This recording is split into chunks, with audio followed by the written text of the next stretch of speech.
ஒரு கிராமத்தில் வேலன் என்ற விவசாயி இருந்தான். அவன் மிகவும் ஏழை, ஆனால் நேர்மையானவன். ஒரு நாள் தன் வயலில் வேலை செய்து கொண்டிருக்கும் போது அவனுக்கு மண்ணுக்குள் ஒரு பழங்கால பெட்டி கிடைத்தது. அதை திறந்து பார்த்தபோது உள்ளே பளபளக்கும் தங்க நாணயங்கள் இருந்தன.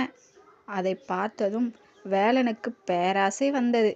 இனி நான் வேலை செய்ய தேவையில்லை, பணக்காரனாக வாழலாம் என்று நினைத்து அதை ரகசியமாக வீட்டிற்கு எடுத்துச் சென்றான். ஆனால் அன்றிரவு அவனுக்கு தூக்கமே வரவில்லை. யாராவது இதை பார்த்து விடுவார்களே, திருடன் வந்து விடுவானோ என்று பயத்திலேயே இரவு முழுவதும் விழித்திருந்தான். மறுநாள் அவன் வேலைக்கு செல்லவில்லை, யாரிடமும் பேசவில்லை. எப்போதும் அந்த பெட்டியை காவல் காத்து கொண்டிருந்தான். அவனது நிம்மதி போனது. பசி எடுத்தும் அவனால் நிம்மதியாக சாப்பிட முடியவில்லை. அவன் மனைவி கேட்டபோது அவனிடம் கத்தினான். பணம் அவனிடம் இருந்தது, ஆனால் மகிழ்ச்சி மறைந்து விட்டது. 3ஆம் நாள் அவன் அந்த பெட்டியை எடுத்துக்கொண்டு கிராமத்து முதியவரிடம் சென்றான்.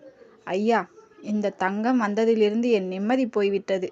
நான் ஏழையாக இருந்தபோது நிம்மதியாக தூங்கினேன், மகிழ்ச்சியாக இருந்தேன். இப்பொழுது பயத்திலேயே வாழ்கிறேன்.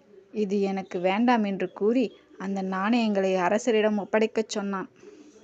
அரசர் அவனது நேர்மையை கண்டு வியந்து அவனுக்கு பரிசாக ஒரு சிறு நிலத்தையும் சில பசுக்களையும் கொடுத்தார்.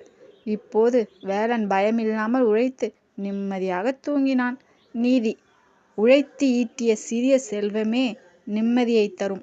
உழைக்காமல் வரும் பெரிய செல்வம் பயத்தையும் கவலையும் மட்டுமே தரும்.